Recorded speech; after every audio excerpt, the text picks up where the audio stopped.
네, 오늘 본문은 이제 18년 동안 이 꼬부라져서 조금도 펴지 못하는 한 여인을 예수님께서 안식일에 해당해서 고치시는 내용이 기록이 되어 있습니다.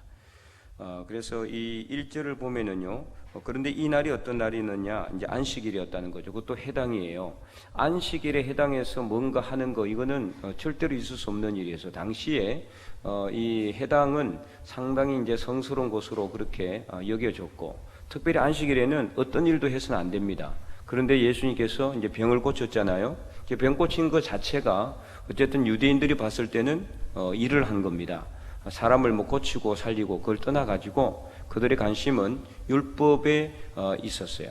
율법을 지키느냐 안 지키느냐 이것에 있었기 때문에 이 유대인들이 예수님을 보고 이렇게 책 잡고 있죠. 특별히 해당장이 분내었다 그렇게 되어 있어요. 14절에 보면은 해당장이 예수께서 안식일에 병 고치시는 것을 보고 분내어서, 분내다는 건 뭐예요? 화를 냈다는 거예요. 막 화를 내고 성을 내고 막 이렇게 난리를 쳤다는 거죠. 그러니까 그냥 조용히 다 이러듯이 이렇게 이야기한 게 아니라, 그렇다고 해서 성내고 분낸 이렇게 그런 용어를 갖다가 성경에 이제 쓸 수는 없잖아요. 그래서 분내어서 이렇게 무리에게 이르되, 그러니까 예수님과 함께, 예수님도 들으라는 거죠. 예수님과 같이 있는 사람들에게 분내어서 막 큰 소리로 이렇게 소리쳤다는 거죠. 그래서 안식일에는 일하지 마라. 이렇게 나머지 안식일 말고 다른 날에 와서 고침을 받으면 받았지 안식일에 왜 일을 하느냐라고 이렇게 나무라고 있는 거죠. 그래서 이제 이러한 내용들을 보면은 이 예수님께서 안식일에 병을 고치신 것은 예수님이 그렇게 꾸지람을 듣거나 책망을 들을 줄을 몰라서 그런 것은 아닌 것을 분명히 알 수가 있습니다. 그전에도 이제 여러 번 이런 적이 있었잖아요. 예수님께서 안식일에 이제 이 병을 고치신 내용들이 많이 있는데 예수님이 몰라서 그런 건 절대 아니거든요. 예수님은 다 알고 있었습니다. 그럼에도 불구하고 예수님께서 이렇게 하신 이유가 무엇이냐? 그것은 바로 오늘 본문 15절과 16절에 그대로 나와 있습니다. 예수님께서 이제 말씀하죠. 외식하는 자들이라고 해당장을 포함해서 유대인들을 책망하고 있습니다. 외식이란 게 뭡니까? 외식이란 거는 형식적인 신앙의 삶을 산다 이 뜻이에요. 형식적인 신앙의 삶을 사는 자들아. 그래서 만약에 그들이 정말 진심으로 하나님의 말씀을 지키고자 했다라면은 안식일에 일을 하고 안 하고를 떠나서 안식일을 주신 하나님의 율법의 정신, 율법의 그 근본적인 목적을 분명히 깨달았을 것이고, 그렇다면은 안식일에 병을 고치는 것에 대해서는 아무 말도 하지 않았을 거예요. 그러나 안식일에 일을 하느냐 안 하느냐 율법적인 유무만을 따지고 있는 이 해당장과 유대인들을 향해서 예수님께서는 외식하는 자들이라고 책망하고 있는 겁니다. 외식, 형식적인 신앙생활, 이것이 우리가 정말 조심해야 될 것들 중에 하나죠. 형식적인 신앙생활은 우리로 하여금 평상시에는 그냥 아무 생각 없이 교회 다니게 합니다. 신앙생활 잘하고 있는 것으로 착각하게 만듭니다. 이렇게 그냥 습관적으로 나가기 때문에요. 그래서 주일 되면은 아무 생각 없이 습관적으로 옷을 갈아입고 머리를 만지고 그리고 헌금을 준비해서 교회에 나와서 예배를 드리고 끝나면은 집으로 갑니다. 그리고 집으로 가서는 또다시 일상생활을 하게 됩니다. 그러나 그 삶에는 아무 변화가 없습니다. 왜냐하면은 그 삶 자체가 신앙이 외식이기 때문이죠. 형식적이기 때문인 거죠. 그래서 이제 이 썬데이 크리스찬의 말도 그런 때문에 나왔다고 그렇게 이야기를 드렸잖아요. 아무 어떤 하나님에 대한 경배의 그런 어떤 마음, 하나님에 대한 경외심 이런 것도 전혀 없이 그냥 내 신앙생활, 나의 종교생활의 만족을 위해서 예배를 드리고 신앙생활하는 것, 이런 것이 바로 다 외식하는 것이라고 볼 수가 있습니다. 그래서 그 외식하는 자들이라고 예수님께서는 책망을 하시고 안식일에 이제 비유를 하나 하죠. 자기의 소나 양을 또 나귀를 외양간에서 풀어내어 이끌고 가서 물을 먹이지 아니하느냐. 물 안 먹으면 소나 이제 나귀는 죽을 수 있으니까요. 탈수현상 때문에. 그러니까 안식일에 이런 거는 하면서 왜 사람은 살리지 못하게 하느냐. 그래서 오늘 예수님께서는 이 18해 동안 18년 동안 사탄에게 매인바 되었다 그랬어요. 이 여인이 본문 11절에 보면은요 18해 동안이나 귀신 들려 이렇게 돼 있고요. 귀신 들렸다라고 돼 있고 예수님은 사탄에게 매인바 되었다. 똑같은 말이죠. 사탄에게 매인바 된 거나 귀신 들린 거나. 그러니까 이 여인의 병은 어떤 병입니까? 이거는 그냥 일반적인 육신의 병이 아니라 사탄에게 귀신 들려서 이렇게 몸을 쓰지 못하는, 몸이 꼬부라져 있는 그런 상태입니다. 그러니까 이거는 다른 것으로 고칠 수가 없어요. 어떤 병원이나 약을 써서 고칠 수 있는 것이 아니라 오직 예수님만이 고칠 수 있는 병이죠. 그래서 예수님께서는 이 여인을 고쳐 주셨습니다. 그리고는 18년 동안 사탄에게 매인받은 아브라함의 딸을 안식일에 매임해서 푸는 것이 합당하지 아니하냐고 책망하고 그렇게 하고 있죠. 자, 그래서 이 예수님의 이제 오늘 이 여인을 대하는 태도, 그리고 이 여인의 자세를 오늘 우리는 이제 살펴보려고 합니다. 첫 번째는 18해 동안이나 귀신에 들려서 앓으면서 꼬부라져서 조금도 펴지 못하는 한 여인. 18년 동안 이 정도의 병을 앓았다면은 정말 힘들고 어려웠을 겁니다. 1, 2년도 아니고 18년 동안이나 그렇게 아무것도 하지 못하고 꼬부라져서 조금도 펴지 못하고 이게 거동도 하기 힘들었을 거 아니에요, 그죠? 그런데 그 병의 원인은 귀신 들린 것이었습니다.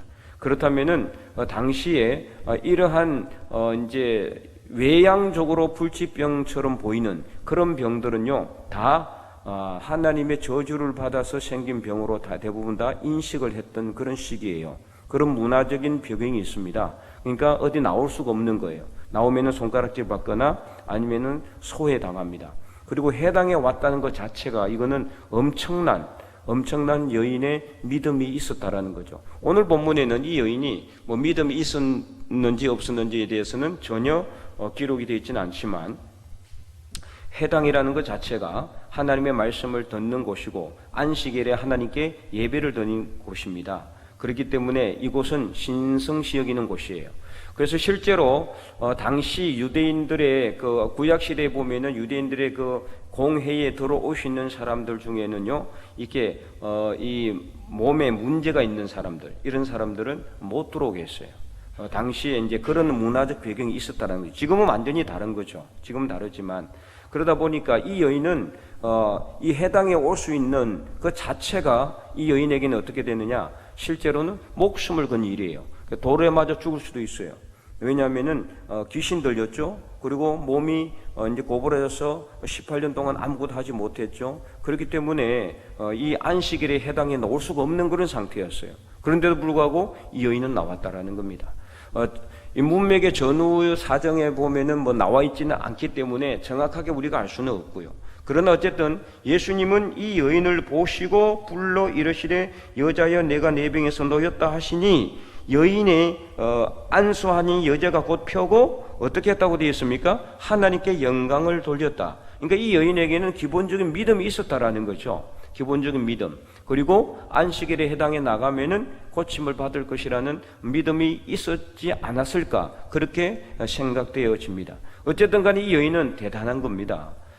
그냥 남자도 아니고 여인의 몸으로, 그 당시에 여인의 몸으로, 그리고 몸에 어떤 질병이 있는 상태로 귀신에 들려서 아무것도 하지 못하는 여인이 안식일에 해당이 나온다는 것 자체가 엄청난 모험이요, 엄청난 도전이었다라는 거죠.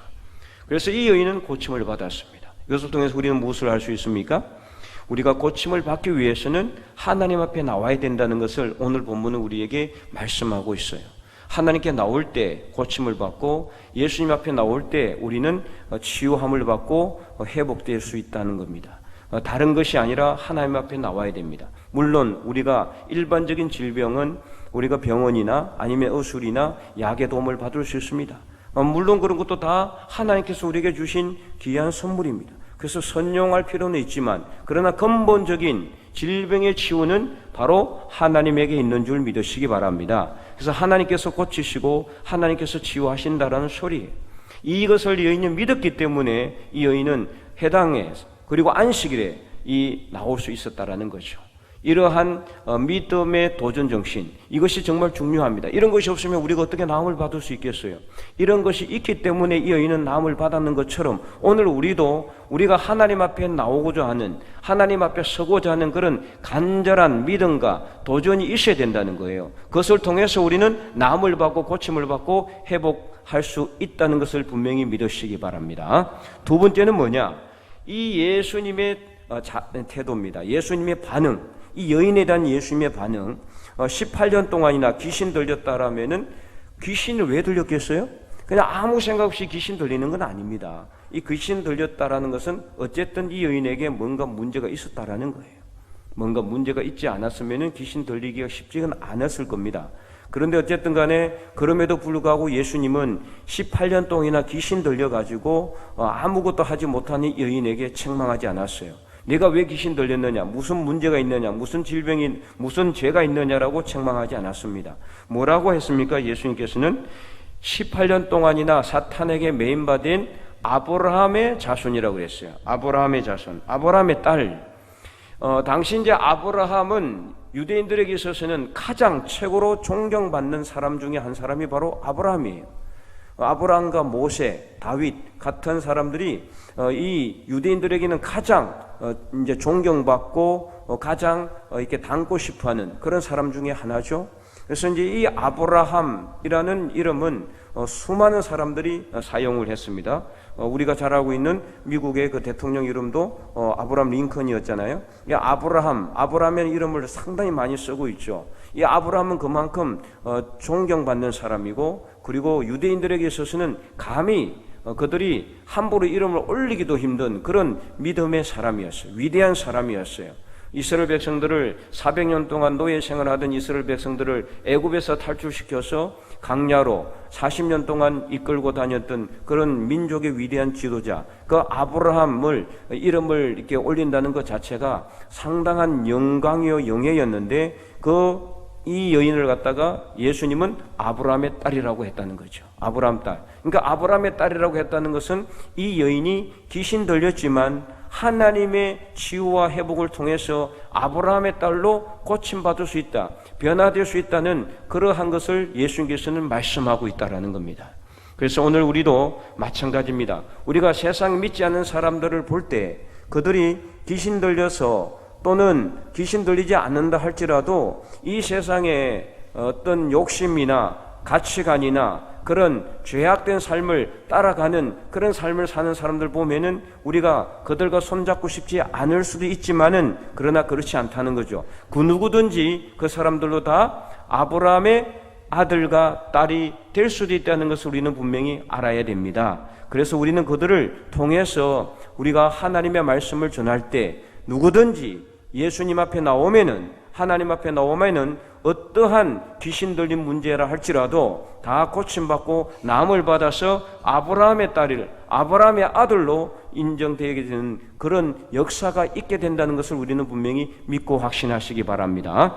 그래서 우리는 믿고 있지만, 그러나 믿지 않는 많은 세상 사람들을 우리가 손가락질하거나 그들을 멀리할 것이 아니라 그들에게 하나님의 말씀을 전하고 하나님의 복음을 전해서 아브라함의 아들로, 아브라함의 딸로, 아브라함의 자손으로 변화될 때까지 우리가 끝까지 그들을 위해서 포기하지 말고 기도할 수 있어야 되는 겁니다. 오늘 예수님은 이 여인에게 아브라함의 딸이라고 그렇게 인정해 주었어요. 그래서 이 여인을 책망하거나 아니면은 그 보기 좋지 않은 그런 외모 때문에 차별하거나 그렇게 하지 않았어요. 소외시키지 않았단 말이에요. 그런데 우리는 오늘 어떻습니까?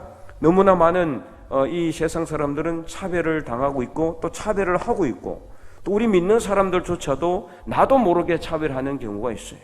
저 사람은 내 마음에 안 맞기 때문에, 내 마음에 들지 않기 때문에 가까이 하지 않고자 하고, 저 사람은 나하고 생각이 안 맞는 것 같아서 내 말에 잘 이렇게 인정해 주지 않고 동의해 주지 않는 것 같으니까 저 사람은 좀 멀리하고, 그런 경우 얼마나 많습니까? 그러니까 차별해서는 안 돼요. 예수님은 절대로 차별하지 않았어요. 이 여인에게 책망도 하지 않았어요. 다른 사람들은 손가락질하고 돌을 던졌을지 모르지만 예수님은 이 여인에게 아브라함의 딸이라고 인정해 주셨고 이 여인을 받아줬어요. 그리고 이 여인에게 안수하셔서 치유와 회복의 역사를 이루게 하셨다라는 거죠. 오늘 우리는 힘이 없습니다. 우리가 안 믿는 세상 사람들을 당장 믿게 하고 어떤 귀신 들린 사람을 갖다가 안수해서 막 귀신을 쫓아낼 수 있는 힘과 능력은 없을지 모르지만, 그러나 우리에게는 예수님을 믿는 믿음이 있습니다. 예수님처럼 차별하지 말고 모든 세상 안 믿는 사람들을 아브라함의 자손으로서 인정해주고, 그들도 결국에는 예수님 앞에 나오면은, 하나님 앞에 나오면은 아브라함의 자손이 될 수 있다는 것을 우리는 확신하고 끝까지 그들을 위해서 기도해 줄 뿐만 아니라 말씀을 전하고 예수님의 사랑을 전하고 하나님의 사랑을 그들에게 증거할 수 있기를 간절히 소망합니다. 그래서 오늘 본문의 말씀처럼 17절 말씀에 예수께서 이 말씀을 하심에 모든 반대하는 자들은 부끄러워하고 온 무리는 그가 하시는 모든 영광스러운 일을 기뻐했다고 했습니다. 그래서 우리가 예수님처럼 이러한 영성의 모습을 가지고 나가면은 결국에는 어떻습니까? 우리를 반대하는 사람이나 교회를 반대하는 사람이나 그런 사람들도 나중에 하나님께서 우리가 그들을 뭐라고 하지 않아도 결국에는 우리가 하는 일을 통해서 그들도 하나님의 살아계심을 알게 되고 하나님께 영광 돌리게 된다라는 겁니다. 우리가 할 수 있는 일은 아무것도 없습니다. 그러나 우리는 믿음으로 나가면 되는 것입니다. 우리는 힘이 없습니다. 능력이 없지만은 예수님의 이름으로 나가면 되는 것입니다. 그래서 예수님처럼 차별하지 않는 영성의 모습, 그래서 정말 누구든지 세상 모든 사람들을 아브라함의 자손으로 인정하고 그들을 위해서 간절하게 기도하여서 믿음의 사람들이 매일매일 늘어나는 우리 하나님의 거룩한 백성들이 다 될 수 있기를 주님의 이름으로 간절히 축원드립니다.